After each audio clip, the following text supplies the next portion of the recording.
Welcome to The Bone, the podcast that goes deeper. Here we cut through the noise and get straight to the core of the issues that matter. From real stories to raw truths, we dive deep into the conversations that shape our world and challenge our thinking. We're not afraid to dig in and get to the marrow of it all. Whether it's life, culture, or business in sports medicine, we're here to break it down raw and real. No filters, no fluff, just to the bone. With your host, Shelby Daly, we're getting to the bone. This is a clinically pressed, approved CEU podcast. Find the quiz to gain credit at clinicallypressed.org/courses. Clinically Pressed Company, making the complicated simple through results that give back. Find out more at clinicallypressed.org. Let's get started. Well, welcome back to the Bone and Becoming Undone. Today we have a crossover episode with Toby Brooks and Shelby Daly. Today we're going to go over some leadership things. I don't even know how. This is just a riff episode, we decided. Yeah. So I've come across a few situations where I've bounced it off Toby with all of his knowledge and the work that he's doing. And I thought that, you know, my situation, there's a lot of people in sports medicine that are dealing with it, and you think you're the problem. So I don't know, Toby. We can start with my situation. You can give a little roll into how I reached out to you and what you've been providing. I don't know. Yeah, Shelby, I thank you for reaching out. I think this is timely and it's important. I know it is something that's near and dear to your heart and has been at the forefront of your experience. I have also similarly been applauded and discouraged at the same time, depending on who, for being vocal about the profession of athletic training and about how we need to do better. And so I find it interesting that there are loud voices on both sides of this argument. And it's not who I would have expected. Like, the people that have pushed back against the things I've said are not just old folks that, you know, did this 30 or 40 years ago. So I think this is a timely conversation. I think it's, I appreciate and I really do respect the platform that you've built, and I'm honored to be here today. Yeah. Well, and I mean, you've been a great mentor with all of your years of experience and even your podcast. I mean, I still don't think a lot of athletic trainers know what you're doing, and I wanted to definitely loop them in on the projects that you have going on and how you're coaching and helping people out. But, you know, since you've kindly helped me out and been a sounding board, you know, I want to try to get more people in your space, and so that they can figure out and be better athletic trainers, or just people in general. Yeah. It's funny. I was thinking about this when you reached out. It feels like we're both kind of peeking in opposite sides of this problem from our own windows. And you've built a platform that's almost exclusively ATs, but definitely sports medicine adjacent folks, and have really spoken into this issue very specifically. Mm-hmm. And I've kind of gone the other way. When I first started, I didn't even really mention that I was an athletic trainer. These were just kind of issues that I saw in the broader kind of corporate and athletics and art areas, where we get a few years into a career and we wonder, what now? Like, this isn't, I'm here and I don't feel better for it. Yeah. And so I have tried to kind of loop ATs into this conversation. So I've been broad and trying to kind of niche down. You've been niche, and I think your message and the things that you're touching on do extend far beyond athletic training. Yeah. Well, and it's trying to associate the situation with common things, you know? How can we get people to relate and actually see, oh, this does interact with my life and how I'm making decisions in my profession. I love LinkedIn, but there's a lot of broad stroke stuff. And I obviously just finished my DAT in leadership, entrepreneurship, and globalization. But it was all the positive things when things are going well, and nobody actually coaches or teaches you, well, what happens when it's not going well? Yeah.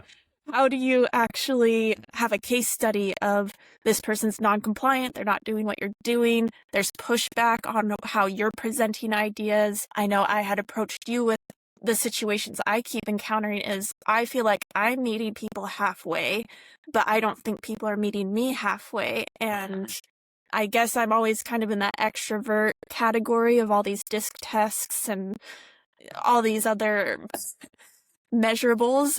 But, I feel like I have to be selfish sometimes and be like, well, do I always have to meet everybody else and accommodate their things? And I think that's where it's getting frustrated as I get further into my career and the profession of athletic training is I'm supposed to keep giving, but when do I get to be given to? Yeah. I don't know if you're a fan of the Taylor Sheridan cinematic universe, but we were watching Dutton Ranch last night, and Rip has taken over as the ranch foreman at a competing ranch. And I looked over at my wife, like he just comes out and he's just gruff and foul language. And he's just like, get on your effing horses and let's get to work. And the leadership side of that, I'm like, how liberating would it be to be able to just tell people to do their job? And even on the receiving end, like not veiled in corporate speak, not, HR sensitive, like, could we just communicate like human beings and be our authentic self? And how much better would it be? But no, we have to dress it up and make it kind. And it sounds bad. Like as I'm saying this out loud, people that don't know me are going to be like, what an a-hole this guy is. But I just feel like that authenticity is so missing. And that's what I love about athletics is we still have vestiges of that where you can get on somebody and you can coach them up and you can be kind of an unvarnished, non-sugar-coated version of yourself. But it seems like that's fewer and further in between. And I get it. I mean, there are also instances where that's toxic and that can lead to a really bad work environment. So I don't know what I'm saying, but I'm jealous of Rip and his leadership style. Well, that's emotional intelligence is obviously important, and finessing how you talk to people and, how they receive, in school these days is you have to figure out different ways to teach something. There's the hands-on, there's reading, there's the verbal, tactical, all those types of things, which I think are very important. But, that's what I was kind of saying before is I have to accommodate for how they like to do things every single time, it feels like, but it feels like they ask me what I prefer. And I don't know if it's that directness of, oh, Shelby's easy to read because she's just direct. She likes the information clear. But that's the hard thing in business and athletic training is you have to be direct and make sure things are clear cut, or else that's where confusion, misdirection, time sensitive things get screwed up. Is that okay, we're gonna accommodate for all these personal things that are going on in someone's life. Either you take the time off and deal with it, or you kind of have to buck up and do it because there is money, there are contracts, there's timelines. In athletics, we should know that the best because we're trying to get someone back and playing as quick as possible. So we understand that from a personnel standpoint. But from a business standpoint, we just seem to kind of miss the boat on those things, and we don't understand it. Yeah, I think you're spot on. I think there's an urgency that it's just enculturated in the profession. And to our own detriment, I think practice gets moved and we adjust and we get everything over to field 4 instead of field 1 and we make it work. Yeah. And we live in that urgency so often that when we find ourselves in places where that's not normal, it can feel unresponsive, like we're lacking agility, those kinds of things. But I love what you're saying in that, why am I always expected to be the person that gives and everyone else takes? When does that come the other direction? When can I be allowed to be my authentic self? When can you meet me on my terms once in a while? And man, that is a sentiment that resonates with me. I totally get that. Yeah. Well, and you brought up Dutton Ranch. I think I told you when I texted you was like, if you've seen the F1 movie with Brad Pitt, I identify with Brad Pitt, but I never feel like I have leadership that understands what I'm doing. I'm doing the grunt work, the groundwork to make sure that all the systems are actually working and going to flow later down the line, kind of the big picture, small detailed portions. So I'm all about efficiency, and people think that I don't like talking to people or interacting. I actually do, but there's so much capacity and bandwidth that I can actually give that it's how do I put systems in place where people can be self-sufficient? And that's another thing that athletic trainers, I think, are starting to understand. But at the same time, we are so self-dependent in our identity of working with the athlete one-on-one, while other things are going on and multitasking. But we feel that their success, their ability to get back is so dependent on us and our decisions and being able to touch base all the time, having to be at every practice, every game, this identity that we've built up that we always have to be available, I think is where we are stabbing ourselves in the back. And why, the work-life balance, overworking, work-life harmony, whatever you want to call it, I think that's where we're having some strain, is that we've built these cultures that aren't self-sustaining.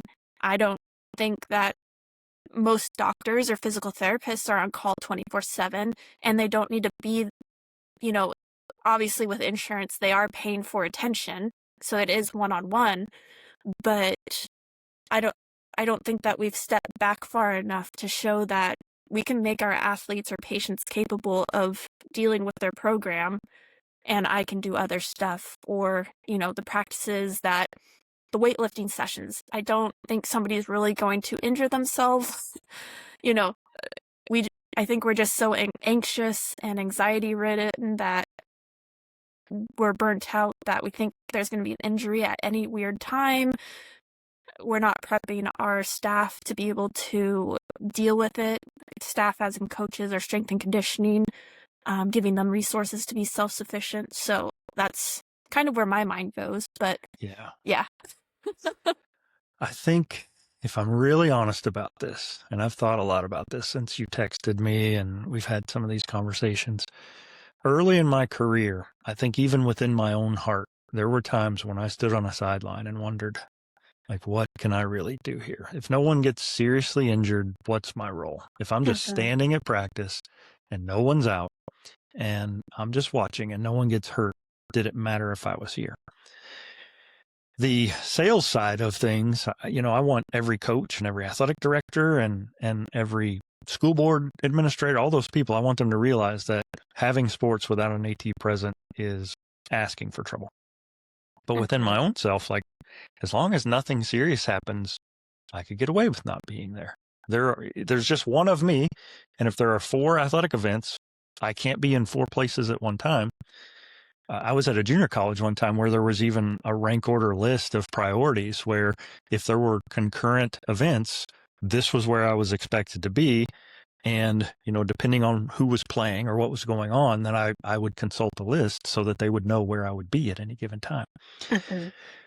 Well, what's that mean for the other 3 concurrent events? Well, as long as nobody gets hurt, we kind of got away with it, right? Yeah. But I think where the future really needs to be for us is to get away from coverage mindset and get to performance mindset. If I'm at practice and no one's out, but someone's at 85%, what can I do to get them to 100%? What can I do, in other parts of the day that are ultimately going to help that patient athlete recover faster? And I don't think we've done a good job of documenting or drawing attention to those types of things. I had Dr. Tyler Lesher on my show last week, and he's kind of a new generation that is carving their own area. He's a performance coach. He refers to himself as a performance therapist for a single NBA player. And he can kind of do all the things he maybe wanted to do, but was constrained from doing as the head basketball AT at UCLA. and he can document how he's helping his patient get better. And Yeah. melding the sports performance side of things and the analytics side of things and the data collection, that's not something we've done a good job of as athletic trainers. We kind of know in our heart that our job's important, and we hope that everybody else notices. Well, that's not a viable way to really make the claim or the case that we're a critical part of your operation. Yeah. Yeah. And even for the ROI debate and all that stuff is, yeah, we can keep putting numbers from the ICD codes, but we still aren't necessarily quantifying, well, who's the best at the rehab? Who's the best at medical response? Like, me and my mom were talking yesterday, and I had recently posted about how the NATA wasn't necessarily advocating to access to athletic training programs cheaper with the rise legislation for student loans and stuff, and how the ROI on that doesn't make sense because you're just increasing the cap of what a college or university can charge you for a program. You still have to pay that back and interest, so you're making it more expensive. But we were talking about, if anybody looks at my LinkedIn or my resume, I mean, that's the first thing they notice is all the certifications, the certificates, all those different things that I've done to try to set myself apart when I go into an interview. Nobody's ever offered me more money for those, ever, or even made a note of like, well, we're giving you, this is how we're going to structure your pay, and that you have all these experience, you can do these different manual therapies, we're going to give you a chunk of money just for that. The only thing that I've gotten a raise for is my CSCS. And that's when I was going back to my previous job during COVID when they were rehiring. And I made a stink about it of, we don't have a strength and conditioning coach, and I'm the only one on staff with this certification. So they gave me like $5,000. Not that much at the end of the day. But we haven't figured out how to reward athletic trainers for the extra certifications, knowledge, specialties that they're gaining. And that's where I'm worried, we haven't been able to put a price on that. Yeah. And we're going down this road with the BOC doing specialty certifications, but they don't have any research or evidence that that's going to definitely get them a pay bump if somebody has that. It just qualifies you for a position at the end of the day. Yeah. So I don't know where I was going with that thought, but yeah, it kind of circles back into this conversation somehow. No, I think you're right. The move to masters as the entry level, I think, yeah, that's great. We're trying to keep pace with initially chiropractors, but eventually OTs and PTs, and we want to be esteemed as comparable to those fields. But the job market didn't really support that. It's not like graduates today with master's degrees, 2 more years at minimum, and the incurred cost. If you were to compare an entry-level salary in 2000 when it was bachelor's required to now with master's required, you're not getting a pay bump because you have a master's degree. In some cases, we might have even lost ground. Salaries have gotten a little better, but inflation is insane. And so, $50K today, I don't know how that stacks up to $30K when you got a bachelor's degree, but I know that the modern clinician has more time and more money invested in being eligible for that job. Yeah. I'm at Baylor. It's a private school. It's $90K a year to go here, full sticker price. Yeah. And, you have to wonder, like, how many years of labor as an AT will it take you just to pay back the privilege of being able to work as an AT? Yeah. The ROI just is not there. Yeah. Also, going back to what I spoke about previously about, how we don't necessarily see the value in what we offer. The differentiator for my generation was you put in more hours. If you and I are comparable as clinicians, then how can I set myself apart and be likely to be next in line for the promotion or for the next best job? Well, I just worked myself to the bone. That work ethic was kind of my lone differentiator, because I can wrap a bag of ice on an athlete just as well as you can. I can do quad sets just like you can. Yeah. I can do some stretching routine, but am I really bringing value? Am I getting athletes back on the field faster? I don't know. I mean, in that case, plug and play. Like, if someone leaves, we stick someone else in the role, and we're no better or worse for it. If they're willing to work more hours, then we've benefited from it. And so I think we really, to your point about the differentiators and having specialty certifications, being able to dry needle, being able to do various types of advanced clinical skills, that's the key. And we know that, but we haven't done a great job of convincing the people making the hiring decisions that that's a differentiator. Well, and I mean, probably professional sports is the only place that really headhunts for athletic trainers. I don't know Division One. I mean, if you're with a coach, usually they'll take you with them wherever they go, which gives some value, but it's very subjective at the end of the day. And that's even just hiring practices in athletic training in general. It's very much who you know, not necessarily the skills that you're presenting. And I still think that's kind of a weird flag that nobody's really caught on to. I know when I graduated, everybody was kind of scrambling to just get a job to start paying back their loans, where I had set my standards of, I need to go out and meet people. I did this while I was in the program too. And I think from what I've heard, Katie's kind of diminished that opportunity to network while you're a student, of volunteering and getting out and seeing other things other than your clinical rotation. That's the best way to network and get to know people. And if they're not approved, what is it, clinical preceptor or whatever it needs to be, they really don't like the students doing that. And this may not be true or whatever, but this is what I've heard. But I went out and worked a bunch of free events because all the cool events in Southern California were volunteer at that time anyway. So I was doing professional beach volleyball with the AVP. I was doing professional BMX, skateboarding, surfing at the US Open. US Soccer was paying for people to go out and do camps. It wasn't a lot, but that was a great experience to try to get my foot in the door for professional soccer, and that's where I wanted to be. So, people thought I was very flighty, and it was, no, I'm trying to go create a network, and that network has paid off for me at the end of the day. It's given me a lot of experiences, great contacts. I mean, this show is floated by those contacts that I have made, basically. Yeah. So, that's one of the things I don't think we've realized in athletic training is no one's really being compensated for their specialties. And that's where I think, with Tyler Lesher, is he's driving that path, which is great. And I think there are some other athletic trainers that are starting to do the private client care.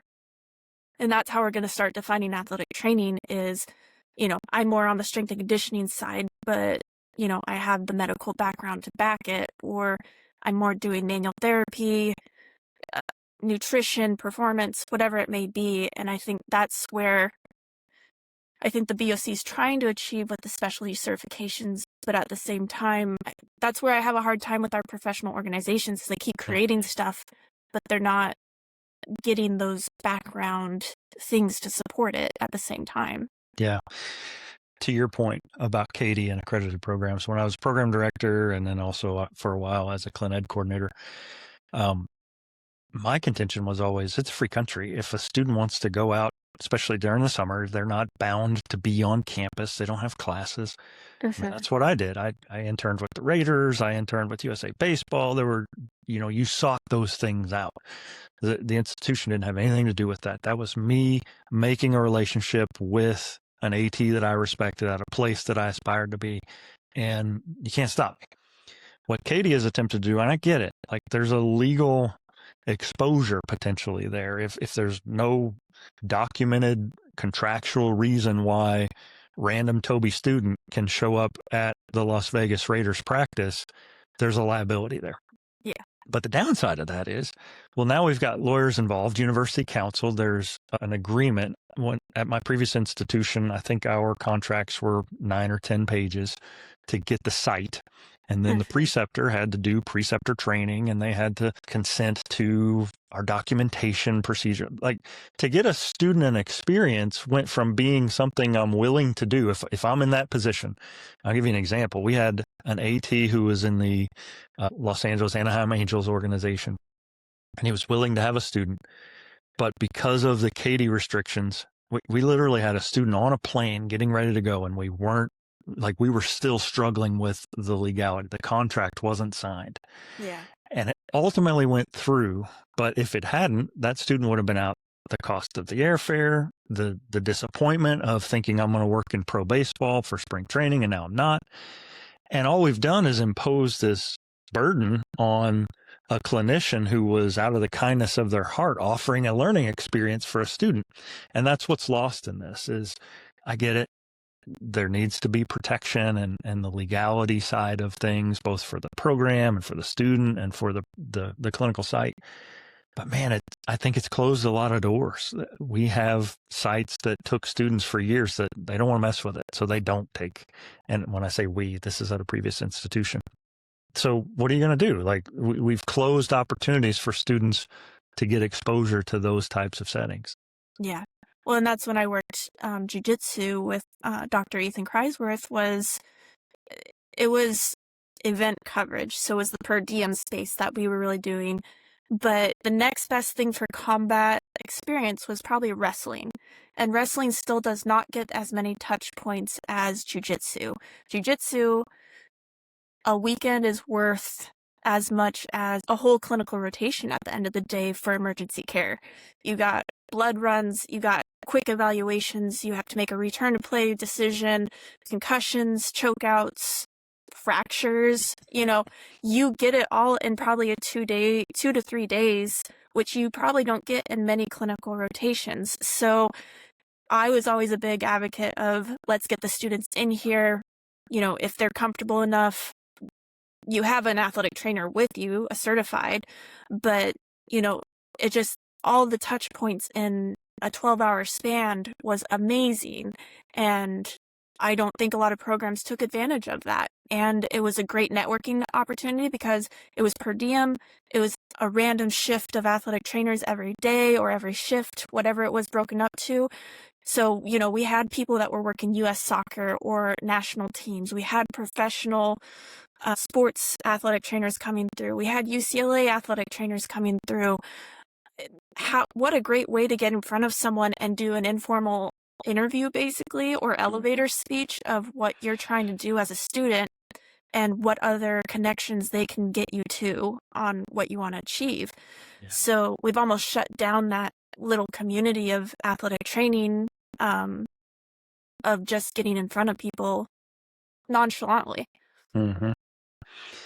Yeah, I think far too often it's easy. Maybe I'm a pessimist by nature, but it's easy for me to see all the things we're doing wrong. And you even pointed out like the NATA and they're advocating for AT being considered a professional degree. Well, that's a little misleading. They're not saying that we're not professionals. It's a classification that speaks to how much money you can borrow to do it. Yep. It's not the disrespect that people thought it was. Mm-hmm. And in many ways, I feel like it's a protection against the government allowing a student to get so in over their head with student loans to pursue a career that's never going to have the ROI. Yep. It's the government stepping in to make a logical decision that perhaps the student's emotions wouldn't allow them to see. Like, am I really going to incur, what's the threshold? Is it $250K? I don't know. I don't even remember. Yeah, it was something crazy like that. Yeah. Am I going to borrow that much money so that I can make 45 or 50K a year starting out? Like, that's foolish. Yeah. But we all know, and we all did it. Like as a GA, I made $8,000 a year with a certification working on my master's degree because I wanted to be in D1 sports. Mm-hmm. So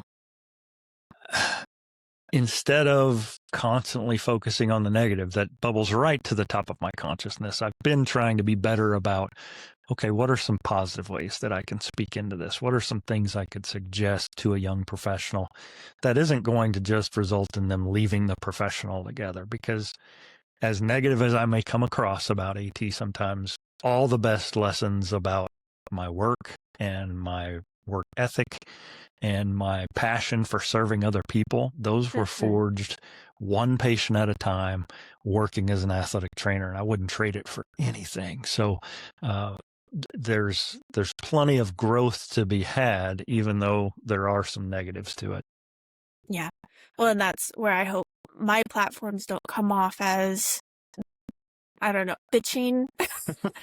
I was really trying to set apart myself for addressing these issues or things that we don't talk about in a professional manner, because I saw people that were addressing it very poorly and too emotionally, where I really try to present the information as objectively as possible.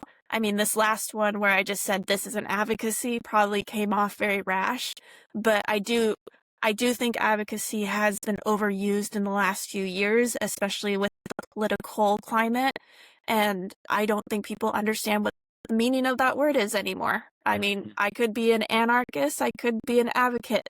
Who knows what day you get Shelby Daly on, but, you know, it's just athletic trainers keep forging on and just working. And we all talk about most of these subjects, but are we really getting to the root of what it means to address it?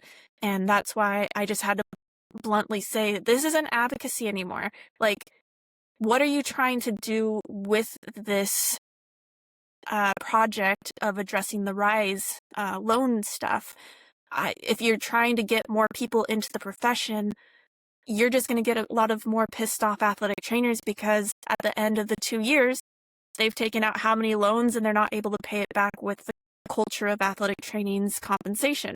So, you know, as I thought about it, I don't know if the NATA can do it. They obviously have some scholarships, but how have they not partnered with many of the companies that sponsor NATA and create bigger scholarships, more scholarships, so that we can start marketing to the high schoolers?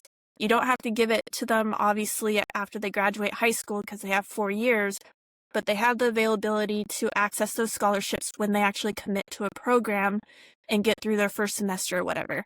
I know that's a really long-term game that they'd be playing, but, you know, you give them a scholarship, and then from the business standpoint, they get a percentage off of their orders once they enter the profession for, you know, the 5 years that they're working, their first 5 years, so that they're a loyal customer to the scholarship that you've provided them.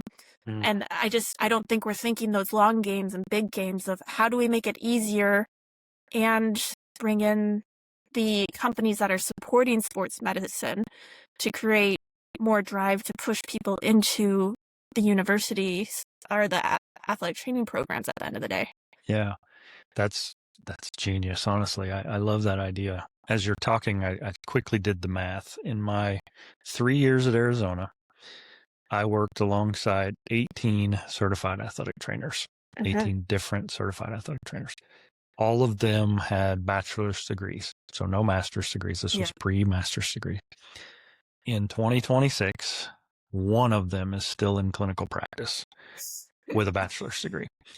If you advocate for, let's allow people to take out an unlimited amount of money to pursue this career, and they are quickly brought to the reality of what that master's degree avails them to in terms of a salary, how long are they going to stay in the profession? Like, these are people that chose to leave the profession.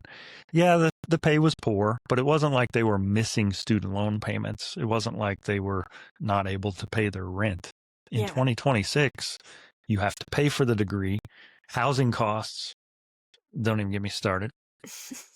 So, I mean, it's kind of a perfect storm to create a whole generation of ATs, former ATs. They're either going to let their cert expire and go on to do other things, or maybe they keep it current because of nostalgia. But there's just, it's so difficult to justify that initial. And we're not even talking about how hard it is. Like, these programs are not just a walk in the park. Like, this is a challenging, rigorous credential with a national certification and a master's degree. And where's the payoff? Yeah. How can I mean, it is, as a program director, when my daughter was in high school and she's like, I think I'm going to take athletic training for my PE credit. I'm like, no, you're not. Like, and that check in my spirit was like, wow, how can I keep doing this if I wouldn't let my own kids do it? And that's a bad place to be. Yeah. But it was true. Like I felt like I worked with so many bright people who invested years of their lives to pursue this, and they weren't being compensated. They were being worked to death. Their marriages were suffering. They were missing out on things that I saw, coaches with 0 years of experience hiring in at double their salary. That's hard to swallow. Now with NIL, we're seeing 18-year-olds making double and triple the salary. Yeah. That's hard to reconcile. Yeah. Well, and while you were talking, I had thoughts. I think the compensation is obviously the biggest thing. And I'm not sure if it's really human resources setting it. I don't know if it's leadership, like an athletic director. I don't know if it's the head athletic trainer who is having these conversations to educate how this is supposed to work out. And I don't know why we keep getting dogged in these departments. This is classic athletic training at a college level. That's usually where my examples are coming and rooting from, because that's the highest employment, in the past few years. But I don't understand how we're not able to spearhead this problem of educating how the pay scale should work. I shouldn't be getting a 3% raise because that's the federal minimum wage increasing every year. We haven't set KPIs very well, and I don't think we have very good examples of what KPIs we can implement into our practice of performance measures, what you're achieving, what programming you're putting in. Did you really decrease the injuries? We're not keeping those data points, like you said. When I was in Southern California, I worked for Santa Ana College, and they actually had the stair-step progression of, if you have a master's degree, if you have a doctorate degree, you qualify for this amount of pay. How many years experience? I think they had that stair step. So they actually had the equations to do that. And I don't know how a community college, I'm sure because it's a state-ran college, public school, that's how they got away with that. But for private institutions and other places, they still haven't really logged on to that. While I was at UCLA, I feel like half the staff is very concrete, not really moving, very good. They're getting watched out for. But then the other half, it's like an open door policy of people just trying to get experience to move on to the next place, which I think is odd since, UCLA is prestigious. It's well known for its athletics. It's always in the national news. People bet a lot of money on those things. So they still didn't really, even with that concrete group, when I was there, their head athletic trainer for football was being subsidized by doing research for a concussion platform. They couldn't even figure out how to get his pay increased at that time. And I think that's very odd. And I'm not sure where to address this pay stuff. It's a common problem, and it still has not been fixed, and the proper people have not been educated on it. Yeah. I'm taking a sports psych class this summer. We were just talking about this today, about how if we focus on the negative, it becomes really resilient. And even if I say 30% likelihood that a surgery fails, then you're going to view that very negatively. Even if I come back after the fact and say, but if you think about it in this way, 70% chance that it's successful, it's still perceived as negative. Yeah. Whereas if we come immediately with the positive and say 70% likelihood that this surgery will address your problem, positive. And then if we come back and say, well, if you think about it like this, a 30% chance that it won't, well, that's negative. So coming with the negative sticks. I just watched a TED talk on this as well. But what I've noticed, and maybe you can speak to this as well, if I post something that's somewhat negative and provocative, it gets shared, it gets liked, it gets commented on. I came up with kind of I felt guilty. Like all I'm doing is talking negative. Like what can I do to suggest or speak into this in a positive way? And I'm like, well, what if we did like a Glassdoor, like a ranking system? Or what if we spotlighted the programs that are paying really well? And, regardless of KPIs or anything else, what are the 5 best paying Division I jobs in America? We don't know that. I don't know that. Nobody's publicizing that, but we know that there are 5 best paying D1 places. Well, they keep popping up on the NATA salary survey, but they don't want to tell you who's actually in that 100 grand range. Yeah. And so that type of post gets no traction. Coming up with an equity index where quality of life and, how likely is a position to turn over in a given, like we could actually develop some pretty elegant metrics to show what jobs are good jobs and what jobs are not so good jobs. But that never gets shared. I think we all just kind of like to wallow in the mud and moan about it, but the potential solutions to this don't have nearly as much traction. And I'm not saying that's the answer, but it was one. And I was pretty excited. I'm like, I'm going to hammer this out. I think it got like 2 shares, but me bitching about something gets 100 shares. Yeah. Well, that's me calling out that it wasn't advocacy. Like, that went a little viral. And my original reason how I got into this was, 2.5 years ago now. I posted about the NATA salary survey and I said, how am I making as much as a bachelor's in athletic training when I got my master's to differentiate myself and be more competitive in the job market? Now that it's a standard, is it really worth anything more if I'm making as much as a bachelor's person? Obviously, there are still some variables that go into that. They could have got a master's in something else. I don't know. But that's where I built my platform, was because I critiqued what the heck the profession was doing. Yeah. It wasn't necessarily the pay. It was that I couldn't be competitive anymore with what I was pursuing. Yeah. And I don't know where you land with that, but it's like at some point I'm tired of just rattling the bars. Like, yeah, we need awareness to this, but can we solve this? Because this is too cool of a job for me to look a 19-year-old in the eye and be like, don't major in that. Like, I don't want to say that. Like, it's the coolest job I ever had. And it was the most miserable job I ever had. And those 2 things were true at the same freaking time. Yeah, well, and I do think it's the business aspects, and I had brought that up with this is an advocacy post, is financially we are not enabling our students, our new professionals, with adequate information. We're just saying, take the loan to get this education, but financially, what are the repercussions of taking that loan? And that's where, the idea of these company sponsorships partnering with the NATA came from, was, well, how do you solve that problem? How do you get people away from having to take loans, and how do you get more scholarships out? And that's, when I was doing my DAT, one of my goals was to try to get a scholarship while I was there. That is the toughest thing, even though one girl in the program got like 10 to 15 scholarships while she was in the program, but I don't think they were necessarily AT specific either. And many scholarships don't support doctorate level students either. So I know during my program, we had a project for, I think, nonprofit projects, philanthropy, is that how you say it? Got it.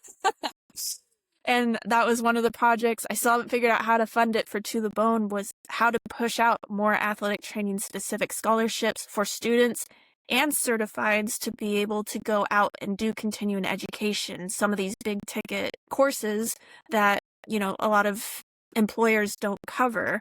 So it was, how do I give back to the community? Because I know that I was blessed at Caltech with their professional development funding, but I know that there are a lot of people that would like to take possibly like a leadership conference course or, some of these other things, manual therapy, that are $1,000 price tags. How can I get people to be excited about going and doing continuing education? Yeah. And I think that's one of the things that was very eye-opening while I was at Caltech, was we basically had about $7,000 plus in continuing education. There was different buckets, and I was the only one maxing those out every single year. Yeah. Nobody else really looked into those professional development funds because it was too much work or whatever. Yeah. I don't have time to do it. And it was like, holy crap, they are giving you $10,000 to go better yourself in some sort of way, and you have not looked into that. Yeah. I wasn't aware of those things.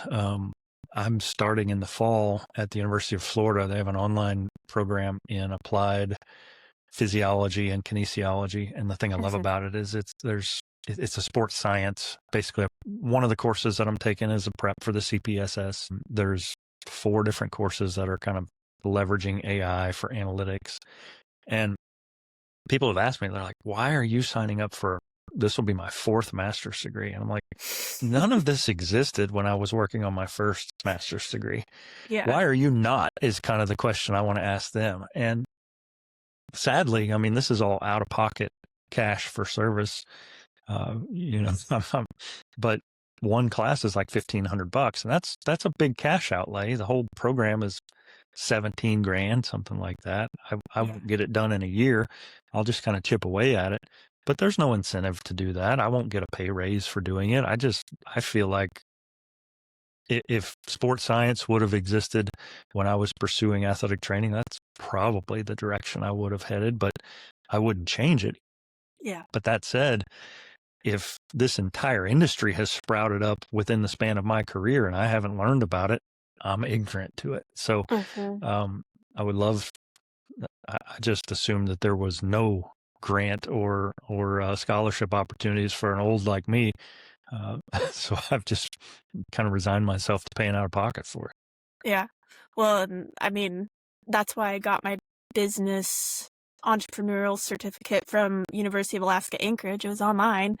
You know, there was funding for it, and I was like, I don't have to take a full course load, but I can chip away at it. And, you know, they had scholarships because I was still technically an Alaskan resident, but, you know, we don't have to audit that at ever.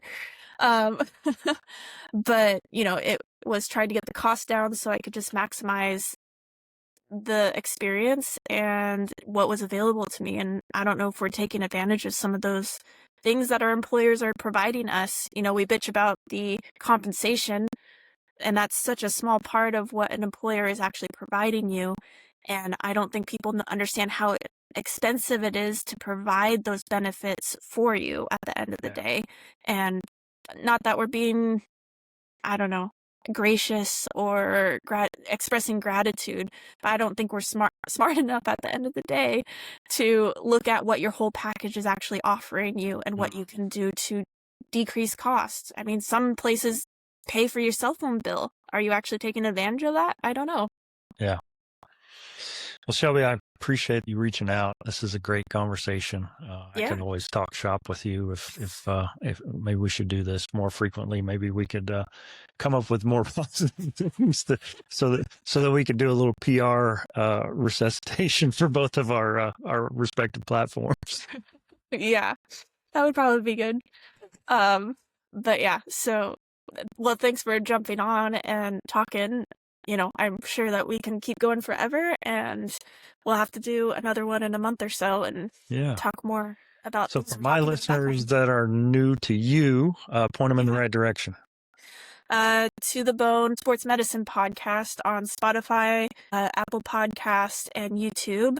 And then I'm very vocal on LinkedIn, my personal one, Shelby Daly, Daly. I pose a lot of questions about leadership, business, specific to sports medicine, but I put some general stuff out there too. And then, you know, I have Instagram, I have an X account.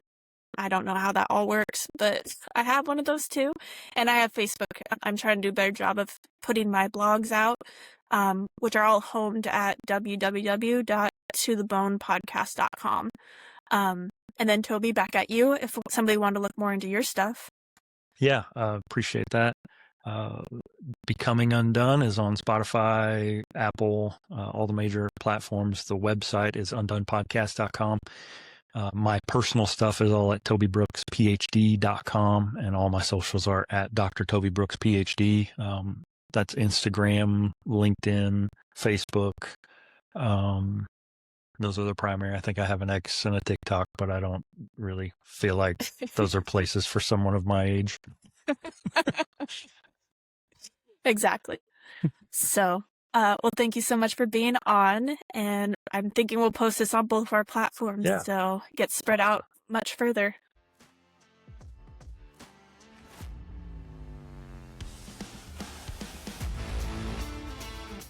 That's it for today's episode of To the Bone. I hope we've sparked some new thoughts, challenged your perspectives, or simply reminded you to dig a little deeper.